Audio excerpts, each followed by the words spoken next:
Nachdem ich das Interview mit Daniel Skokan aufgenommen habe in Prag, Daniel ist übrigens der Pastor vom ICF in Prag und auch vielen, Kollege in Prag. Danach hatte ich ein kurzes Video veröffentlicht und angesagt, dass wir dieses Interview auch in Deutsch übersetzen wollen. Aber ich kam bisher einfach nicht dazu und ich sehe auch im Moment keinen Horizont auf meinem Schreibtisch oder auch in meinem Terminkalender, dass ich in nächster Zeit dazu komme. Also deswegen dieses wirklich interessante Video mit Daniel Skokan, jetzt leider nur in Englisch. Vielleicht komme ich im Laufe des Jahres dazu, aber ich will den Mund nicht wieder voll nehmen und das heute schon ankündigen. Also schauen Sie es in Englisch. Ich hoffe, Sie können ein bisschen verstehen. Danke für Ihr Verständnis. I'm here with Pastor Daniel Skokan. You are the pastor from ICF Prague. Yes, I am. But that's not the only thing you do. What else are you doing? Yeah, well, I'm father of 4 kids, Okay. and also we sometimes publish books, but a lot of time I spend with doing Feed the Hungry. So we do it as you do it in Africa and Asia and Latin America. Yeah. But this time, as war broke out in Ukraine, we are heavily involved in helping Ukrainian brothers and sisters and churches. Yeah, wonderful. We just saw that a truck was loaded. We saw the forklift running back and forth. This truck is leaving or left already to the Ukraine? Well, first it goes to the custom office. Okay. So they clear it and they approve the load, and then it goes to the border crossing, where it gets another check at the Ukraine side. So we get proper paperwork for everything. Yeah. So it goes over the border, and then it goes this one goes to the Messianic Church. Okay. So From Messianic. Pastor Alex. No. This is north. So okay. so it's Association of Messianic Churches. Okay. Which is in Kharkiv, Kiev, and Lviv. Oh, okay. So what will be the final destination of that truck? Yeah, most possibly this truck will go to Lviv and drop off something, goes to Kiev, drop off something, and goes to Kharkiv, and further to the east, to the front as well. So people who are stuck there get some food and clothes, and because they don't have heating, so they need a lot of clothes now. Yeah, sure. But this is not the first truck that left here. No, this is truck number 79. 79. Yes. 79. Wow, that's a big number. But there are also trucks from Romania, from... that will be another numbers. That will be another number. That's trucks in Romania are mainly run by your office from UK, right? From United Kingdom. So that will be, I don't know how many plus 20 or something. Okay. So I guess we are close to 100 trucks as Feed Hungry operates from south, from Romania, and from our side, from Czech. So we are close to 100 trucks. Wonderful. We are surrounded here by boxes and pallets, and I know you just told me this morning that's already the second warehouse. You have another one, or a partial part of a big warehouse. Yes. How many pallets are in this warehouse so far? Well, in this warehouse we have about 300 plus pallets at this moment. Yeah. Mainly food, but it will be also children and adult diapers. There is a lot of elderly people stuck in the war zones, especially. So they are. Usually they are not easy to move. They prefer to stay because of their age, and also because it's not easy for them as they are sick or whatever. Sure. And also they tend to stay on that place because they spend there a lot of their lifetime, so they don't feel like moving. But then the war or atrocities like bombing and no electricity, no water, stores are empty. So they get stuck there, kind of. So having access to some proper food, to some new clothing after 9 months of war, almost. If they are old, so many of them, they need adult diapers, which is really hard to get and expensive. And usually it's not even available. Okay. So since we have all these items, Yeah, we can provide it to the churches, and churches can take care of the people. So it's a pretty amazing chain of help. Okay. It goes really to the people who need it. So, by what you just said, that would be a classical Feed the Hungry project, working through the churches.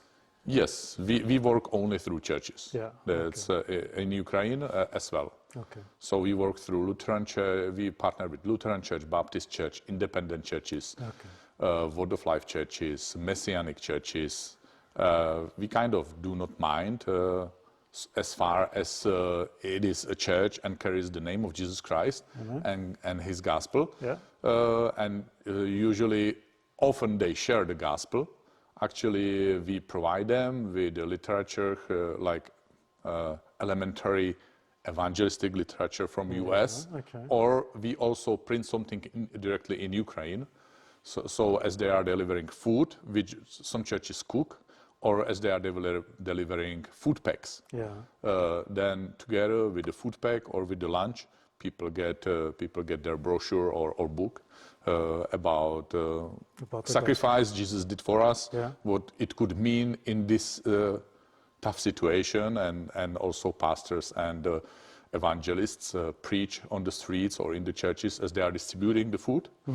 So usually it goes like people go to register somehow, somewhere, sometimes not, but eventually they are gathered as a group and listen to the 10-15 minutes max a message.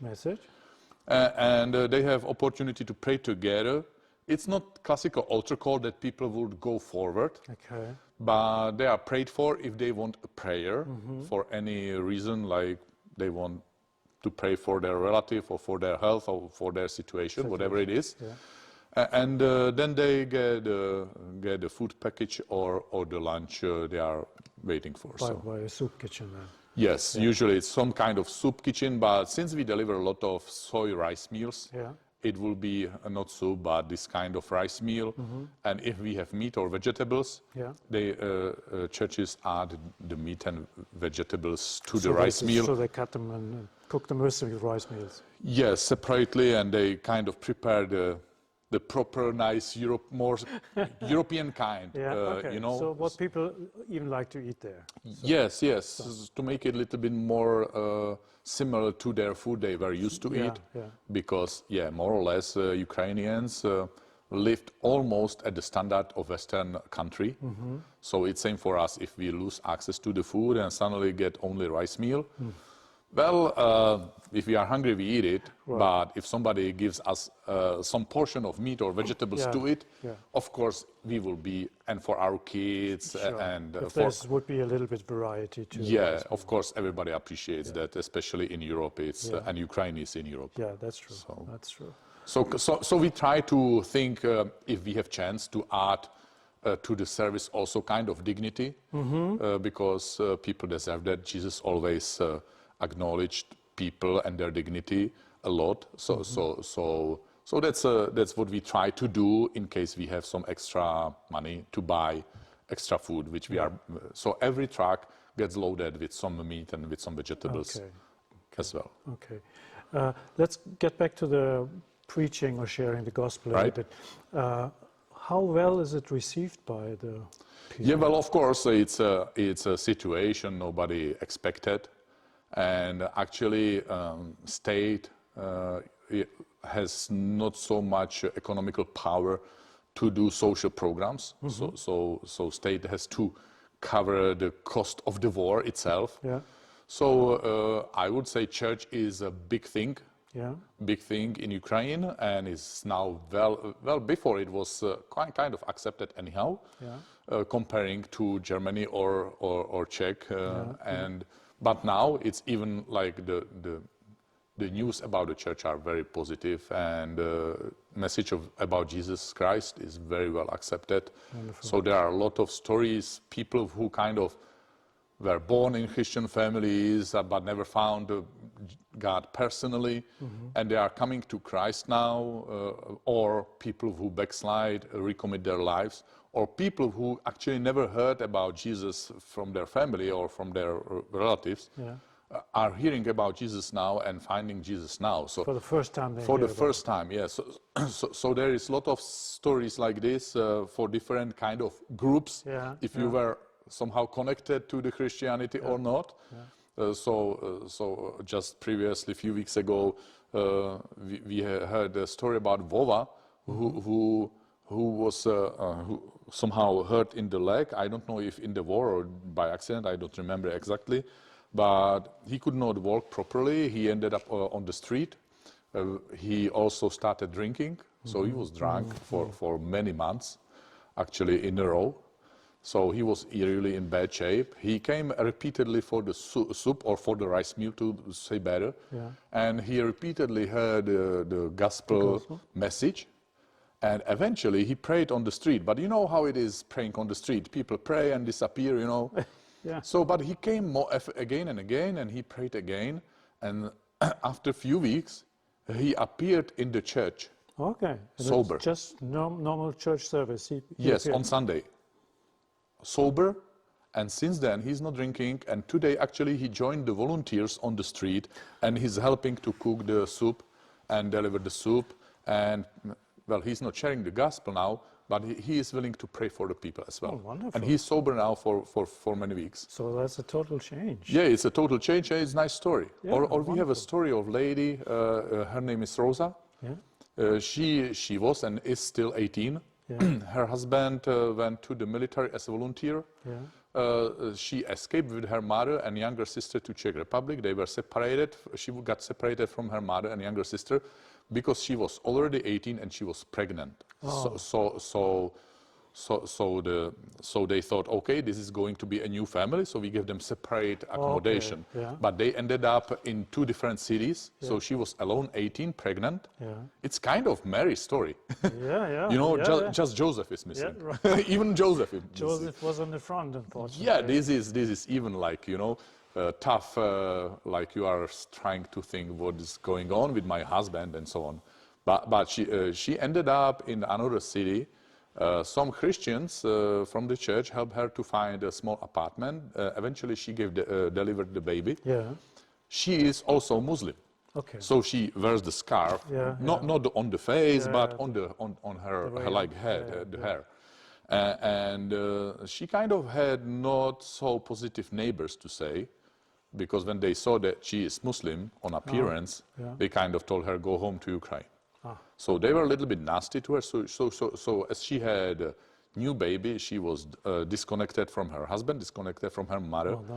Well, Christians tried to help her as much as they could, but still the neighbors are there every day.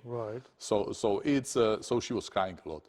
So eventually, when Kyiv was freed again from the war, she found her mother and younger sister, and they went back to Kyiv to find out that their husband is dead. So she found a father of her husband, father-in-law, who is already old. He's not so much able to take care of himself, but she has some kind of smaller house in the village. With the baby then. So she lives there with the baby and with the old man. And and today with empty stores. And if something is in stores, it has double or triple price. And she is not able to work. Father-in-law is not able to work. So when I eventually found out about her story, how tough she had it in Czech. We were able to find her out in Ukraine. And as we are working with churches, the church was willing to do a little bit extra step. And they found her. And now she is regularly getting food packs so she can feed herself, her father-in-law, and she can be strong enough to breastfeed her small baby. So, it's a touching, heartbreaking story, but it's also a story of Jesus who is reaching and going extra mile and extra mile. And I loved it. That's what Feed the Hungry and churches and Christians in Ukraine are willing to do. Wonderful. Wonderful. We started our conversation with the warehouse. Let's get back and close the interview with the warehouse. You mentioned how many pallets are already sitting here. Do you have any kind of calculation how long these pallets will feed Ukrainian people? Okay, here we have 300. Over there in our main warehouse, we have 200 pallets. So that's about 500 pallets, mainly US size, which means that there is about 22 pallets in one truck. So more or less, we have 20 trucks of food.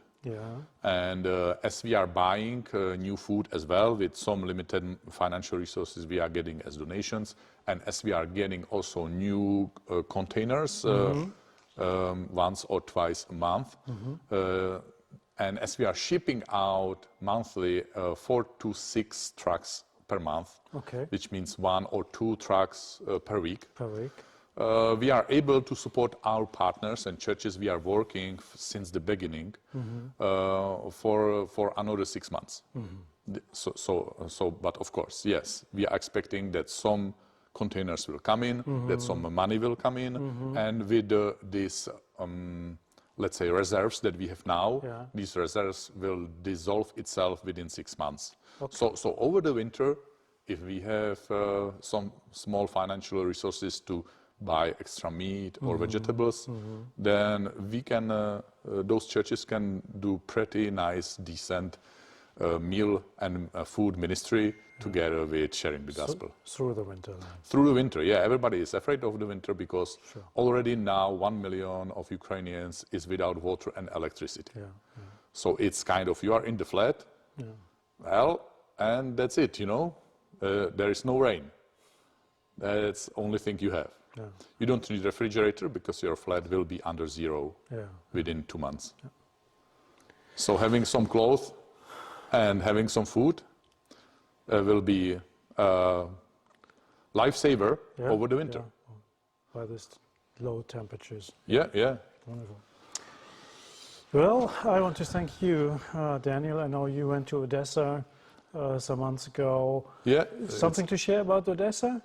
Yeah, well, it's interesting when you enter the places like this, where the war is very close, because not only you hear sirens and sometimes you hear some explosions far distant, and you meet like checkpoints every 10 minutes. You get a military checkpoint, which already creates kind of a weird tension within you. But then you go to the city. And you see, for instance, children's playground, but it's taped around with the sign, please do not play, there are mines. Well, I understand that when there is a war, mines are all over, but having mines at the children... on the playground, exactly under the slide, it's a vicious evil, and when you see that, when you experience that on your own eyes, you are standing like 2 or 3 meters from the sign, you recognize that this is not only a war that is touching people, but there is like some kind of pure evil going on, because you have to be really cruel to put landmine under the children's slide. It's an idea you have to create in your head and do it by your hands. And some people really get screwed up in the war, and so having capacity to support them and being there personally. Well, just heard the story from my friend who goes there very often, every week, and he said they want to thank him in the church, and he said, I don't need to be thanked for, because actually I am just a channel, because somebody else is giving me resources, and actually you are doing the work. So I'm not the one to be receiving the thanks. But they said, but we need it, and our people need it. We need to see you, because boxes do not speak. And boxes don't have a face. Yes, and we want to recognize for our people that they are not alone. You represent all those people who are donating it. So we don't want them to feel alone, and you represent this personal friendship. So please come so we can thank you, so our people can touch you and see you and hear you. Wonderful story. So yeah, it's an amazing attitude from the church and from church leaders, but it's also like big thanks to all people who are somehow sending money, sending clothes or whatever, praying for Ukraine. Because at the end of the day, yes, people need food, but people need to know that they are not alone and they are not abandoned and that there are other people praying for them, standing with them and loving them on distance. Thank you. Thank you. Das ist eine tolle Überleitung, um zum Ende zu kommen von diesem Gespräch. Daniel hat gerade gesagt, ja, dass es auch wertvoll ist für die Menschen in der Ukraine, in der Gemeinde oder für die Menschen, die Hilfe bekommen, auch mal ein Gesicht zu sehen. Und ich möchte jetzt Ihnen danken. Ich spreche kein Tschechisch, ich kann jetzt nicht den tschechischen Spendern danken, aber ich möchte Ihnen danken in der Schweiz, Österreich und auch in Deutschland für die Spenden. Bitte spenden Sie weiter für die Ukraine. Ich weiß, es geht so ein bisschen aus den Schlagzeilen heraus, von wegen Gaspreisdeckel, aber der Krieg in der Ukraine ist immer noch da und der wird auch nicht so schnell, leider nicht so schnell aufhören. Und das, was Daniel gerade gesagt hat, können Sie sich vorstellen, also ich kann es nicht, vielleicht können Sie es sich vorstellen, eine Mine am Ende einer Rutsche zu platzieren und dann die Vorstellung, dass ein Kind runterrutscht und auf die Mine fällt. Unvorstellbar. Also das ist das, was vorgeht. Bitte helfen Sie weiter in der Ukraine und Daniel und viele andere, wie jetzt auch der Lkw-Fahrer, der jetzt unterwegs ist, sind dabei zu helfen, gehen auch Gefahr ein und ja, danke, dass Sie helfen, dass Sie spenden und vielen Dank dafür.